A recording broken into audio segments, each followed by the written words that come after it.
Hola, ¿cómo están? Bueno, espero que sigan bien.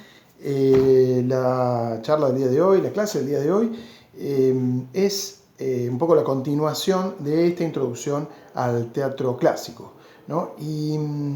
Después de haber hecho todo un panorama de la evolución del teatro, vamos a hablar un poquito de cómo era la puesta en escena. Y entonces nos retrotraemos al siglo V antes de Cristo, más o menos, en esa época, siglo IV también, en esa época que ya está organizado el teatro en Grecia. Ya había dejado de ser un ritual dedicado solamente a Dionisio, sino que era ya un evento social importante. Vamos a hablar entonces de esos elementos del teatro en esa época, ¿no?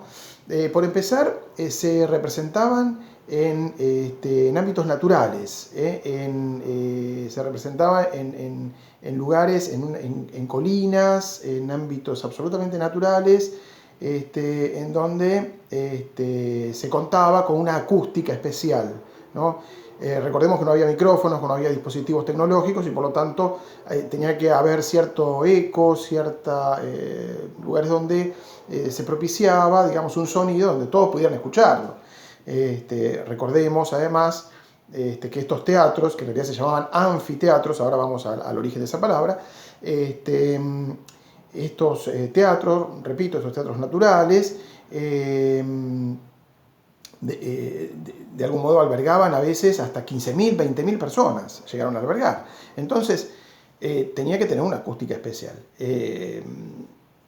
En muchos de estos anfiteatros que todavía se conservan, se dice que dejando caer un clavito en el escenario, se puede escuchar el sonido de la caída, del ruido al caer, desde todos los ámbitos, desde todas las gradas, ¿no? Las cavias, que ahora vamos a hablar un poco de esos elementos. Bueno, decíamos entonces, eran anfiteatros. ¿Qué quiere decir anfiteatros? Anfi, un prefijo en griego que quiere decir alrededor. Teatro viene de una palabra, de un verbo que es ver, ¿no? Es decir, que era ver alrededor. Y esto tiene que ver con la disposición geográfica, con la disposición espacial, mejor dicho, del público, ¿no? Que estaban como alrededor de toda la acción, ¿no?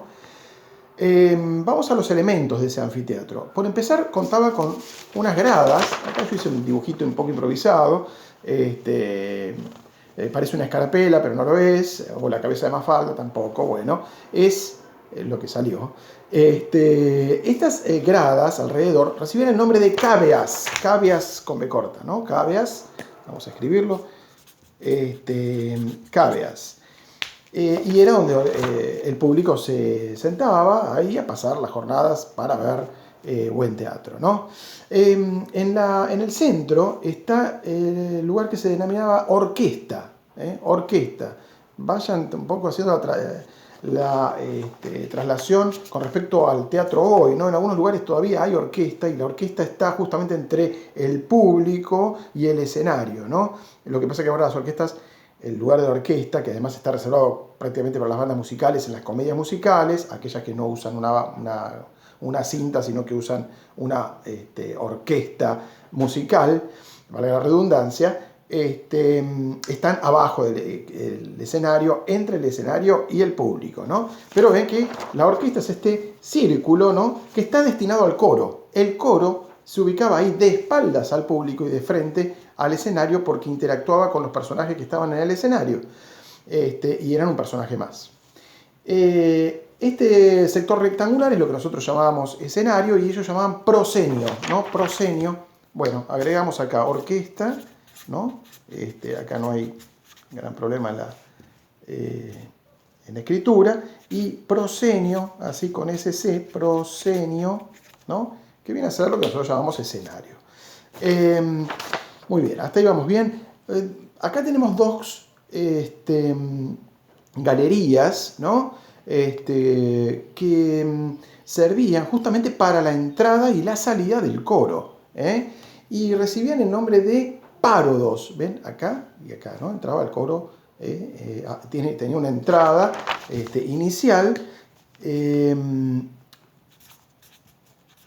Y había en esa entrada inicial, en esa entrada en la que se presentaba al coro, y el coro hacía su puesta, su entrada en escena, justamente recibe el nombre de Parodos. Esa primera entrada que suele ser un poco más extensa, seguramente ustedes lo leyeron, si están leyendo la obra que yo les recomendé ir leyendo, si no, lo vamos a ver igual en una puesta en común.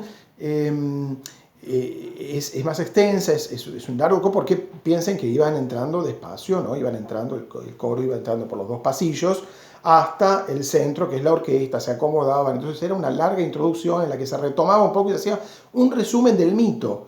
Porque recordemos siempre que la tragedia toma un momento del mito y con eso se realiza una obra de teatro, ¿no? Entonces es un momento, no es todo el mito. Entonces se hace un poco un raconto de ver dónde estamos parados, en qué momento del mito estamos y dónde arranca la acción. Eso es el Párodos, ¿no? Y hasta ubicarse en el centro, en la orquesta. Muy bien. Y luego tenemos la disposición del proscenio o el escenario, que tenemos al fondo lo que nosotros llamamos escenografía, ¿no? O el foro, vendría a ser el foro. Ellos lo llamaban justamente escena, esquené, ¿no? Esquené es la escena, ¿no? Esquené, ¿no? Ven ahí el dibujito, esto sería como de frente. Esto es desde arriba el anfiteatro y este sería de frente el escenario, el proscenio.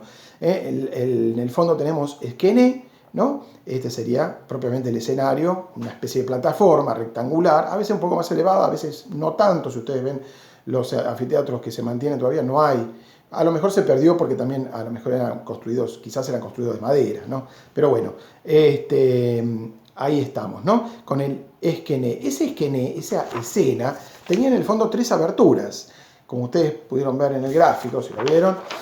Una central, más grande, y dos laterales más pequeñas. La central servía justamente para que entraran, ingresaran y salieran los personajes principales, ¿no? Allí entra y sale Edipo, Yocasta, por ejemplo, Creonte, Antígona. Estoy nombrando, basándome en Edipo Rey y en Antígona, ¿no? De Sófocles, por ejemplo.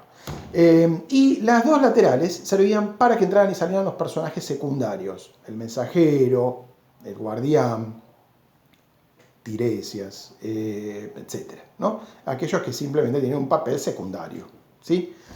Muy bien. Con respecto al vestuario, en el vestuario utilizaban, en el caso de las tragedias, utilizaban unas túnicas blancas, unas túnicas blancas. De algún modo el blanco siempre fue identificado con el color sagrado, sigue identificándose, por eso la bandera del Vaticano tiene blanco, amarillo, ¿no? El blanco en todas las banderas, en Francia, en Italia, ¿no? El blanco está representando la clase clero, ¿no? Lo que tiene que ver con lo sagrado, ¿no?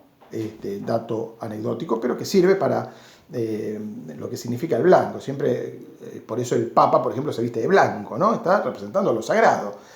En esta época también, si era una tragedia, entonces iban vestidos de blanco, porque había como una elevación moral. Recordemos que las tragedias siempre representaban las clases nobles, los dioses y semidioses. Las clases más altas están representadas ahí.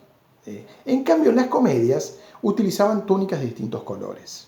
¿Por qué? Porque la comedia está representando siempre y ridiculizando a las clases bajas. Entonces se utilizaban túnicas coloridas, ¿no? Para hacer reír.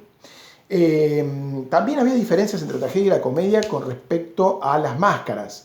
Las máscaras, si las vemos así, a ver, de perfil, en el caso de las tragedias, acá hice un dibujito, sepan disculpar, pero bueno, en el caso de las tragedias, simplemente cubrían la cara, cubrían el rostro. Y adentro tenían una especie de bocinilla,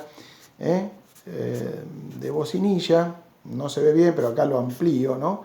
Como sería un amplificador, lo que nosotros podemos hacer es simplemente con un tubo, ubicamos así, para poder amplificar un poco la voz. Eso estaba dentro de la máscara, y eran las propias las máscaras de la tragedia. En cambio, en la comedia, las máscaras ocupaban toda la cabeza, ¿sí? Una especie no sé, de lo que hoy sería el ratón Mickey, ¿no? Toda la cabeza tapaban, ¿no? Y por supuesto que tenían otra expresión, ¿no?